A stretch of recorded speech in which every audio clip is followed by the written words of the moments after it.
حاجیوں کا ایک قافلہ حج کے لیے نکلا، اس میں ایک غریب آدمی کو خدمت کے لیے انہوں نے رکھ لیا، اس کا نام برا تھا۔ برا شخص حاجیوں کے خدمت کے لیے نکلا تھا۔ اب غریب آدمی سیٹھوں کی خدمت کر رہا تھا، حج ہوا، ظاہر سی بات ہے امیروں کا جیسے حج ہوا غریب کا بھی حج ہو گیا۔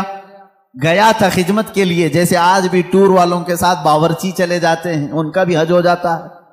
کھانا پکانے کے لیے گئے تھے لیکن حج بھی ہو گیا۔ اب حج ہونے کے بعد مدینے آئے تو سارے سیٹھوں نے مل کر اس کا مذاق اڑایا، کہا برا تو طفیلی حج کر لیا، پیسے تو کچھ لگایا نہیں، ہماری خدمت کے لیے آیا اور حج ہو گیا، پتہ نہیں تیرا قبول ہوا بھی کہ نہیں ہوا۔ غریب کو تانا مت دو میرے عزیزو، اس کے دل پر یہ چوٹ لگی، دل پر بہت گہرا اثر ہوا۔ غریب ہوں مالدار نہیں لیکن حج تو کیا ہے نا۔ لیکن ان امیروں نے یہ کہا کہ تیرا حج قبول ہوا کہ نہیں ہوا، وہ رونے لگا اور روتے روتے بارگاہ رسول میں حاضر ہو گیا۔ رسول پاک صلی اللہ تعالی علیہ وسلم کی قبر اطہر کے پاس بیٹھا رہا اور روتے روتے ظہر ہو گئی۔ اس نے کہا آقا آپ کی امت کے غریب کو لوگوں نے چھیڑا ہے، کیا آپ کا غریب بے سہارا بے کس بے یارو مددگار رہے گا؟ اس کے حج کے متعلق لوگ سوال کر رہے ہیں، پیسے والے سوال کر رہے ہیں۔ دنیا نے دیکھا قبر رسول صلی اللہ تعالی علیہ وسلم کے کنارے سے ایک چٹھی برآمد ہوئی جس پہ لکھا ہوا تھا برا بریء من النار وقبل الحج، برا جہنم سے آزاد ہے، اس کا حج قبول ہو چکا ہے۔ جو لوگ بیان کیے انہوں نے دیکھا لیکن کسی کو یہ نہیں خبر کہ یہ چٹھی آئی کہاں سے۔ میرے عزیزو، فقہاء، محدثین، علماء، اساتین ملت، سلف صالحین کا عقیدہ یہ تھا یا رسول اللہ تو زندہ ہے واللہ، تو زندہ ہے واللہ، میری چشم عالم سے چھپ جانے والے میرے آقا صلی اللہ تعالی علیہ وسلم آج بھی جود و نوال کے بادشاہ ہیں، سخاوت کے اعلیٰ ترین منصب پر فائز ہیں۔ آج بھی وہ اسی طرح دیتے ہیں جیسے کل دیا کرتے تھے اور صبح قیامت تک نوازتے رہیں گے۔ عزیزان گرامی وقار، رسول کریم صلی اللہ تعالی علیہ وسلم کے دربار سے جو کچھ بھی عطا کیا گیا ہے وہ ایک دو مثالیں نہیں۔ حافظ الحدیث ہیں ابو حفص سمرقندی رحمہ اللہ، ایک مشہور عالم دین ہے، انہوں نے اپنی کتاب میں لکھا ہے کہ مکہ مکرمہ میں ایک شخص کے ساتھ ایسا معاملہ پیش آیا کہ اس شخص کے والد کا انتقال ہوا، والد کا باپ کا انتقال ہوا، لیکن باپ کا جیسے انتقال ہوا اچانک اس کے گھر میں معاملہ یہ ہوا کہ اس کے باپ کا چہرہ بگڑ گیا تھا، جانور کی طرح ہو گیا تھا۔ اب میت کا چہرہ اگر بگڑ جائے، گدھے کی طرح دکھے، کتے کی طرح دکھنے لگے، کیا وہ دوسروں کو زیارت کروا سکے گا؟ بیٹا جلدی سے چادر ڈال دیا اور رونے لگا کہ میرے باپ کی کون سی خطا تھی نہیں معلوم، اللہ کا غضب ہو گیا ہے، اب جنازہ اٹھاؤں تو کیسے اٹھاؤں؟ لوگ ہمیشہ تانا ماریں گے، ہمیشہ یہ کہیں گے کہ فلاں کا باپ مرنے کے وقت بگڑے ہوئے چہرے کے ساتھ دنیا سے گیا ہے، اللہ کا عذاب آیا تھا۔ گھر کے دروازے بند کر دیا، گھر والوں میں بیٹھ کر کے اس نے کہا کسی کو خبر نہ کرنا، گھر میں ہی گڑھا کھود کر یہیں دفن کر دیں گے۔ روتے ہوئے چادر ڈال کر بیٹھا ہے، وہ بیٹا بڑا غمگین تھا۔ تھوڑی دیر کے بعد گھر کے پیچھے والے دروازے کا کواڑ کھلتا ہے، ایک بزرگ گھر کے اندر آتے ہیں، ان کے چہرے پر چادر ہے، وہ سیدھے چلتے چلتے اس مرے ہوئے آدمی کے پاس آئے، چادر ان کے سر سے ہٹائی، اپنا ہاتھ اس کے چہرے پر پھیرا، پھر چادر ڈال دی اور اس بیٹے کے پاس آئے، پوچھا کہ کیا بات ہے، کیوں غم کر رہا ہے، کیوں رو رہا ہے؟ کہا آپ کون ہیں، کہاں سے آئے؟ میں تو نہیں جانتا، لیکن بات تو یہ ہے کہ میرے باپ انتقال کر گئے، ان کا چہرہ بگڑ گیا ہے، میں اسی غم میں رو رہا ہوں، اور آپ خدا کے واسطے کسی کو نہ بتائیں۔ آنے والے بزرگ نے کہا جا دیکھ تیرے باپ کا چہرہ تو سلامت ہے۔ وہ کہتا ہے میں جا کر اٹھا، چادر کو ہٹایا تو میرے باپ کا چہرہ تو چاند کی طرح چمک رہا تھا۔ ابھی میں اسی خوشی میں غم کے مارے پہلے رو رہا تھا، اب خوشی کے مارے آنسو آ گئے۔ اے اللہ تو نے میرے باپ کی عزت رکھی، میرے گھر کی عزت رکھی، میں ابھی اسی خوشی کے آنسوؤں میں تھا۔ آنے والے وہ بزرگ واپس جا چکے تھے، دروازے تک پہنچے تھے، میں دوڑتے ہوئے گیا، ان کا دامن پکڑا، آپ نے یہ مجھ پر احسان کیا، آپ فرشتے ہو یا اللہ کے ولی ہو، کون ہو جو میرے گھر پر اتنا بڑا احسان کیا؟ آنے والے بزرگ نے کہا انا محمد رسول اللہ صلی اللہ علیہ وسلم، کہا میں محمد اللہ کا رسول ہوں۔ حضور پاک صلی اللہ تعالی علیہ وسلم نے فرمایا تیرے باپ کے انتقال کے وقت بات یہ تھی کہ اس کی ایک اچھی عادت تھی، تیرے باپ کی ایک اچھی عادت یہ تھی، یہ اس وقت تک سونے کے لیے بستر پر نہیں لیٹتا تھا جب تک رات میں 100 مرتبہ مجھ پہ درود نہیں بھیجتا تھا۔ ہر رات 100 مرتبہ یہ درود بھیجتا پھر سوتا، لیکن اس کی ایک خطا تھی، ایک گناہ تھا اس کا، لیکن باپ کا گناہ میں بیٹے کو نہیں بتاؤں گا۔ میرے آقا صلی اللہ تعالی علیہ وسلم نے چھپایا، اس گناہ سے اللہ ناراض تھا جس کی وجہ سے اس کا چہرہ بدل گیا۔ یہ مکہ مکرمہ کی بات ہے، مکہ مکرمہ کی بات ہے، اس کی وجہ سے اس کا چہرہ بدل گیا۔ تیرے باپ کا روزانہ پڑھا ہوا درود جو فرشتہ میرے بارگاہ تک پہنچاتا ہے، اس فرشتے نے مجھے خبر کی کہ اے اللہ کے رسول، آپ کے فلاں غلام کے ساتھ غضب ہو گیا ہے، اللہ نے عذاب نازل کیا، اس کا چہرہ بگڑ گیا ہے۔ اے رسول پاک، وہ بندہ روزانہ آپ پر 100 بار درود بھیجتا تھا، کرم فرمائے ہیں۔ حضور فرماتے ہیں میں اسی وقت چل کر تیرے گھر آیا، تیرے باپ کا چہرہ بگڑا تو تھا، مگر میں نے میرے مولا سے سوال کیا، اے اللہ تیرے حبیب پر درود بھیجنے والا، اس کے چہرے کو اگر تو سلامت نہیں رکھے گا تو آنے والے لوگ تانا دیں گے کہ رسول پر درود بھیجنے والا بھی نہیں بچ پایا، اے مولا تو میرے ذریعے سے اس کے چہرے کو سلامت کر دے۔ اللہ نے میری دعا قبول کی، میں نے اس کے چہرے پر ہاتھ رکھا، اللہ نے تیرے باپ کے چہرے کو چمکتے چاند کی طرح کر دیا۔ وہ عطا کرنے پر آئیں تو بے حساب عطا کریں۔ بعد وفات کی بات میں کر رہا ہوں، یہ ظاہری زندگی کی بات نہیں، وفات ہو کر کئی سال ہو چکے تھے تب کی بات ہے۔ اسی لیے تو ہم عاشقوں کا یہ کہنا ہے، یا رسول اللہ سنا ہے آپ ہر عاشق کے گھر تشریف لاتے ہیں، میرے گھر میں بھی ہو جائے چراغاں یا رسول اللہ، میرے دل میں بھی ہو جائے چراغاں یا رسول، میرے آقا آؤ کہ مدت ہوئی ہے تیری راہ میں آنکھیاں بچھاتے بچھاتے، بڑے دن ہوئے ہیں میرے آقا گھر کو سجاتے سجاتے۔ اللہ کے نبی صلی اللہ تعالی علیہ وسلم کا انتظار کرو اے مسلمانوں، چاہے ہماری زندگی اس پہ فنا ہو جائے، ختم ہو جائے، دید کے لیے ترستے رہو اور اسی انتظار میں تمہاری زندگی کٹنا چاہیے۔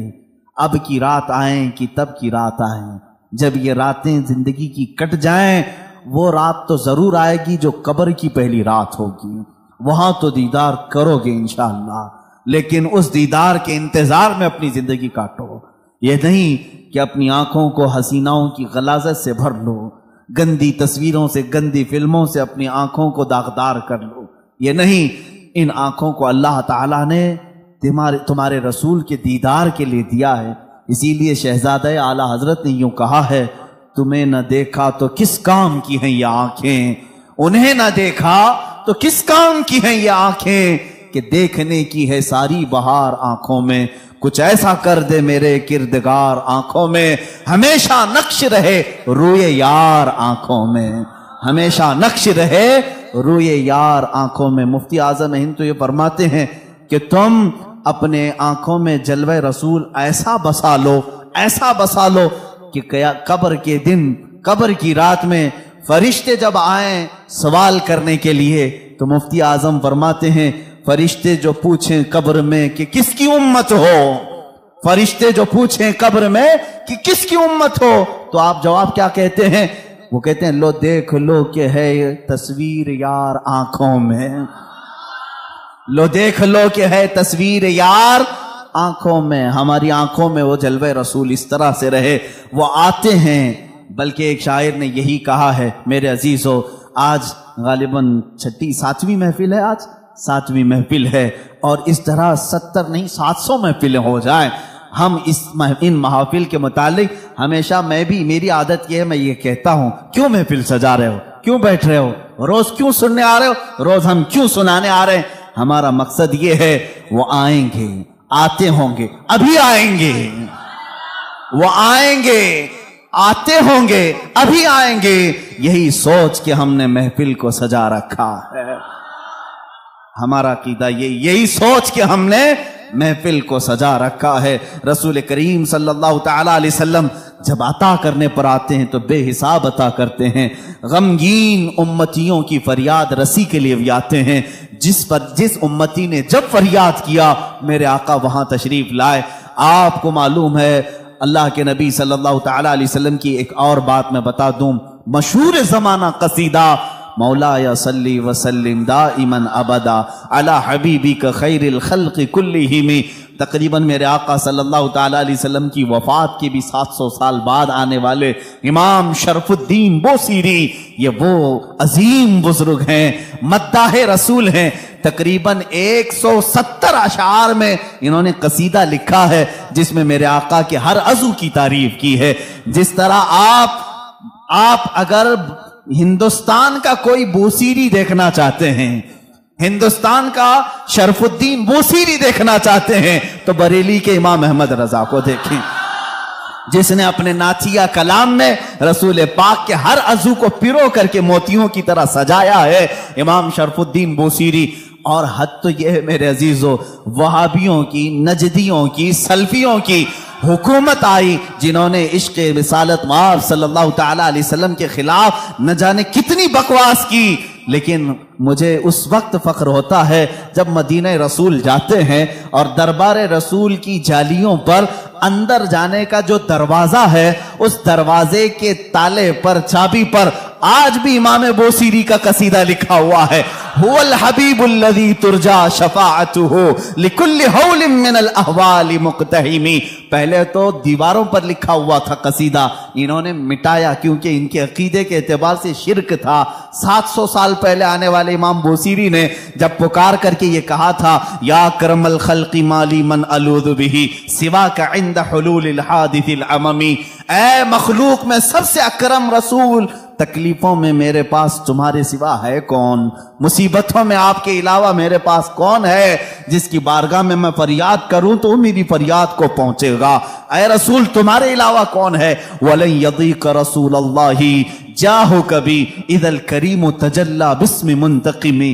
امام بوصیری نے یہ قصیدہ کب لکھا تھا اس کی تاریخ میں ہے۔ آپ جوان عالم دین، عاشق رسول، لیکن اچانک لقوے نے حملہ کر دیا، فالج کا اثر آ گیا۔ جب فالج آ جائے تو معلوم ہے جسم بیکار ہو جاتا ہے، بستر پر رہے، لقوے کے اثر سے ایسا کہ دوستوں نے دوستی چھوڑ دی، لوگ تو دور ہوتے ہی ہیں، بیماروں کے علاوہ، گھر والوں کے علاوہ کون رہے؟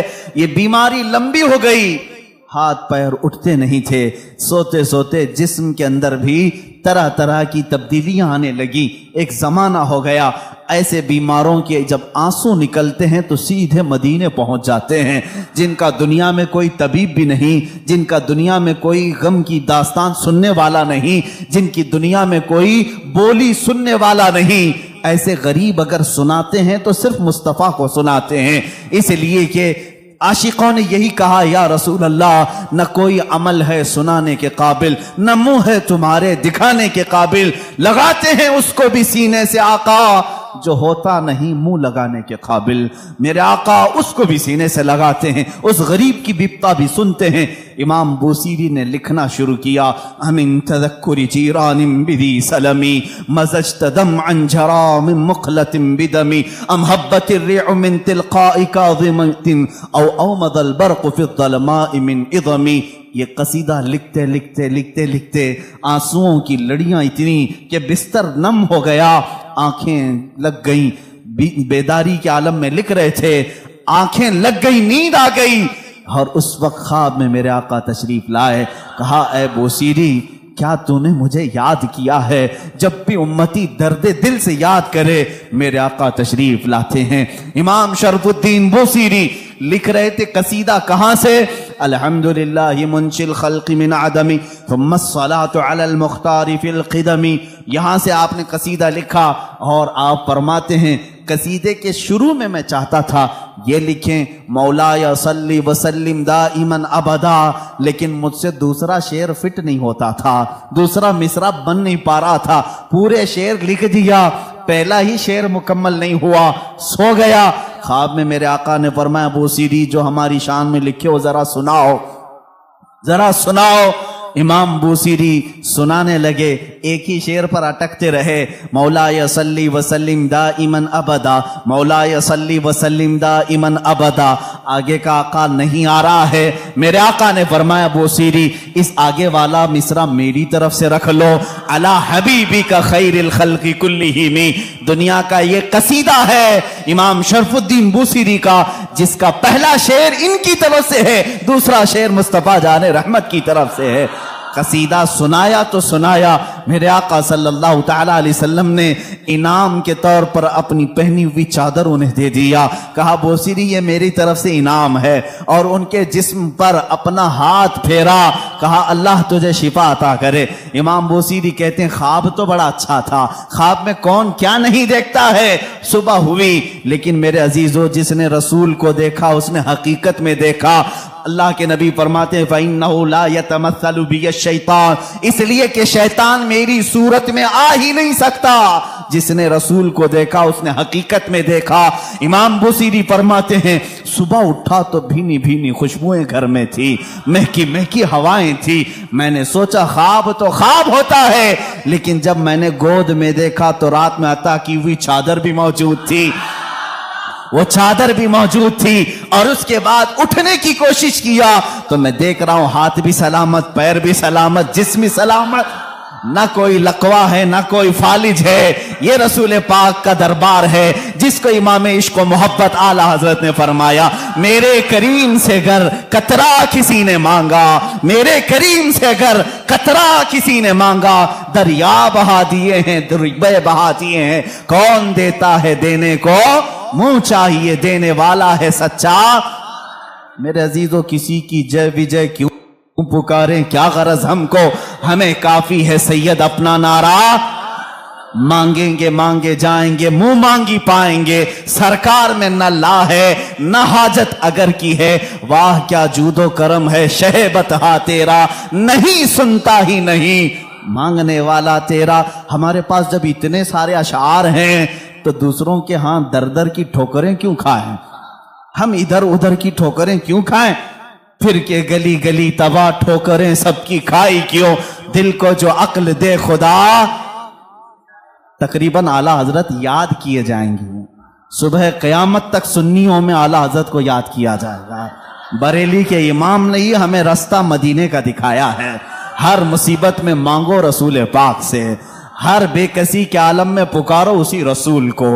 حالے بریلی کے امام نے ہمیں نمازوں کے بعد سلام میں بھی یہی سکھایا ہے، جب سلام میں پیش کرو تو یوں ہی کہو یا رسول اللہ تم ہو حفیظ و مغیث، کیا ہے وہ دشمن خبیث، کہا ہے یقین کے ساتھ تم ہو حفیظ و مغیث، کیا ہے وہ دشمن خبیث، تم ہو تو پھر خوف کیا، تم پہ کروڑوں درود۔ اعلیٰ حضرت نے ہمیں یہی سکھایا ہے کس سے مانگنا چاہیے، رسول پاک سے۔ یہاں مانگنا شرک نہیں، جو رسول پاک کے پاس مانگا وہ اللہ سمجھ کر کے نہیں مانگ رہا ہے بلکہ اللہ والا سمجھ کر مانگ رہا ہے، اللہ کا عطا کرنے والا رسول سمجھ کر کے مانگ رہا ہے۔ ہم تو سلام میں بھی یہی پیش کرتے ہیں میرے آقا صلی اللہ تعالی علیہ وسلم کی بارگاہ میں کہ آقا آپ ہی ہمارا سہارا ہیں، آپ ہی ہمارے بے کسی کے وقت مددگار ہیں۔ آؤ سعادت الدارین کی ایک روایت میں تمہارے سامنے پیش کرتا ہوں اور میں سمیٹتا ہوں گفتگو کو، کون دیتا ہے دینے کو منہ چاہیے، یہی ہمارا عنوان سخن ہے۔ تقریباً 400 سال کے بعد کی بات ہے، میرے آقا صلی اللہ تعالی علیہ وسلم کی وفات کے 400 سال کے بعد بڑی حکایت، یہ حکایت روح فرسا ہے، بالکل روح کو جھنجھوڑتی ہے، ہماری امیدوں کو اور قریب کرتی ہے بارگاہ مصطفیٰ سے۔ فرماتے ہیں راوی کہ ایک شہر میں ایک ایسا آدمی تھا، مفلس تھا لیکن قرضے لیتا تھا لوگوں سے۔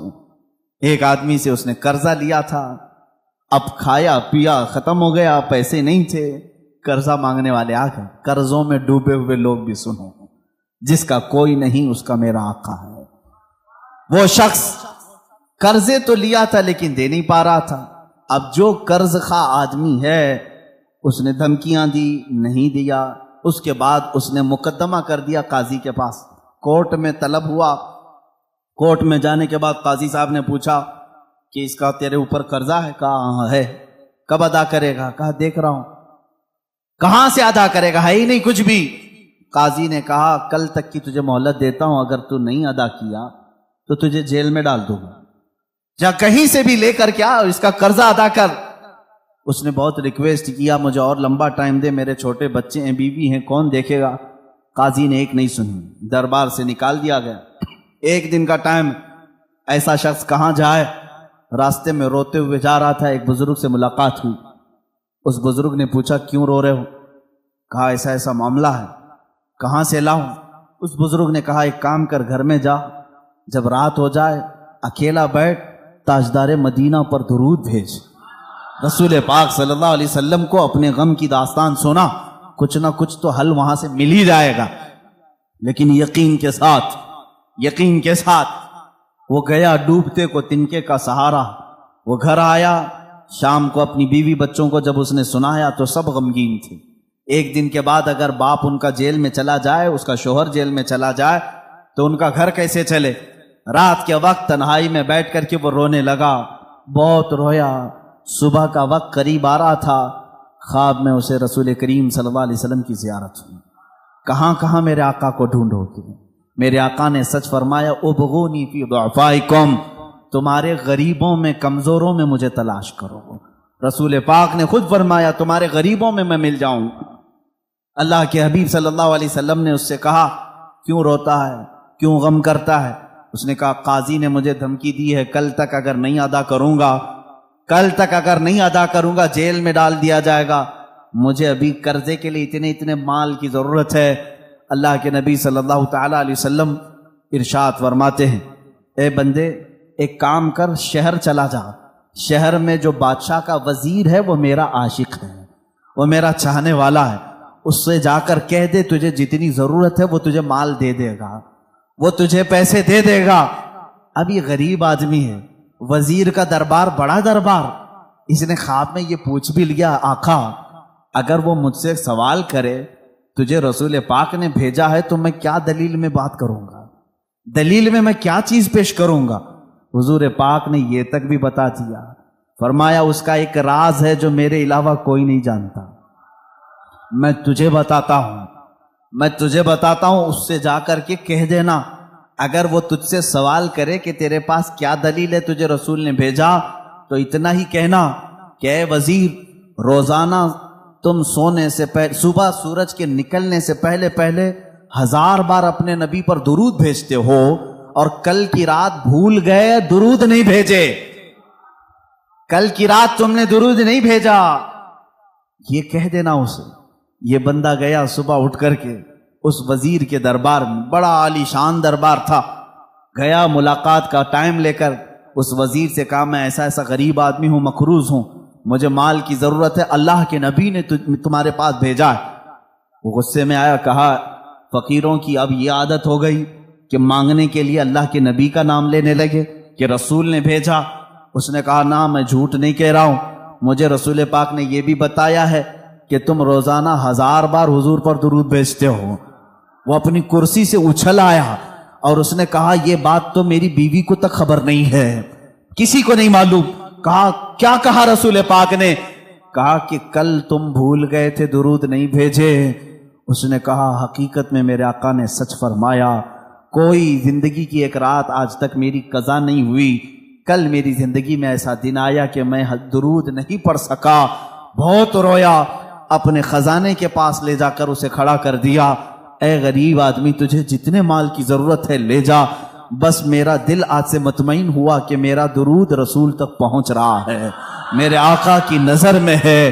میں میرے آقا کو منا لوں گا, میں میرے آقا سے صلح کر لوں گا, لیکن تو میرے لیے خوشخبری کا قاصد بن کر آیا ہے, تو میرے لیے خوشی کا پیغام لے کر آیا ہے, تجھے جو چاہے لے جا. اس غریب نے کہا نہ, مجھے جتنی ضرورت ہے اتنا لیتا ہوں. اتنا ہی مال لیا, دوڑا دوڑا خوشی سے آیا. کہاں آیا؟ عدالت میں.